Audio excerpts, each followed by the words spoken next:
Fences. Your opinion of Fences may well depend on your feelings on what movies are supposed to be and what they're supposed to do. Are they supposed to simply tell a story? Period. Amen. Even if that means nothing more than setting up a camera in a room to document a conversation, which is basically the purpose served by the very first moving pictures in the late 1890s. Is it a requirement that they utilize their format to bring interesting imagery to the screen in addition to the words and conversations? Fences began life as an August Wilson stage play, a part of his 10-play Pittsburgh cycle, and that shows in Denzel Washington's film adaptation. By my count, just 3 short scenes take place away from the family home or yard. And when I say short scenes, I mean 3 minutes or shorter, in a movie where other scenes go on for 20 plus minutes. And yet, despite my constant insistence that visuals and story are inextricably part of a visual medium, this lack of cinematic oomph doesn't really bother me when it comes to Fences. The claustrophobia induced by the tight setting is purposefully used in the thought-provoking story.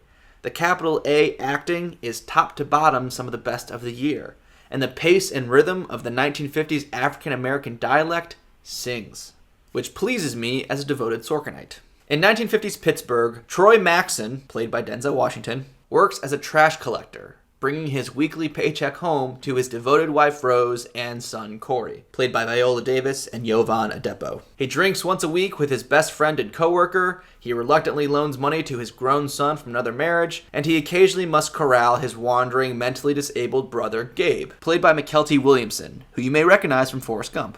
A proud but bitter man, Troy laments his meager pay and the general lack of opportunities he's had in his life.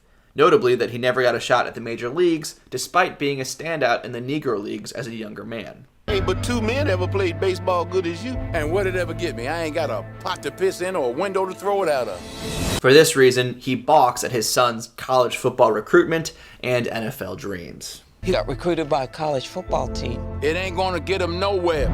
If anything, the movie/play, and I assume a lot of Wilson's other work, highlights how unfair life can be. Troy believes, accurately I imagine, that he was and is held back by racial inequality. His brother sustained a debilitating head injury in World War II and was given a handshake and $3,000 for his troubles. Money that he didn't even get to keep, as Troy used it to buy a house. Rose devotes her life to being the best wife she can to Troy, and he repays her in compoundingly shitty ways that I won't reveal, because the trailers don't. Corey gets good grades, works an after-school job, and excels on the football field, and even that's not enough for Troy, for several complex reasons. Troy carries the bitterness from his own life into his parenting. He's harsh with his son, or unfair, depending on your point of view, because he knows the world will be too. Now don't you go through life worrying about whether somebody like you or not. You best be making sure they're doing right by you. Rose, on the other hand, sees that inevitability as all the more reason to show her son love and support.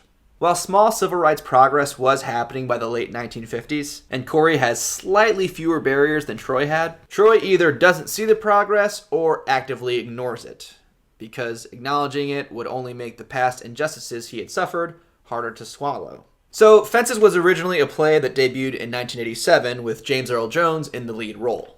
What law is there to say, I got to like you?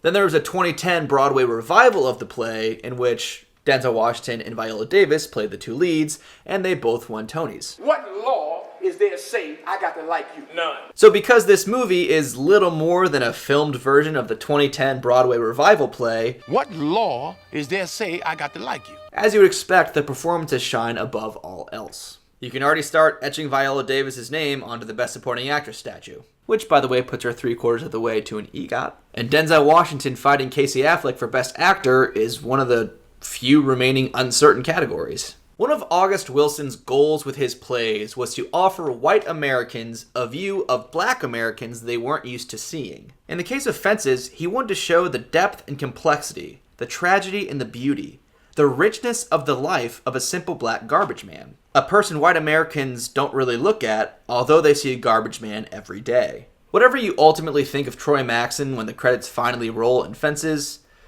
his story is undoubtedly worth the look.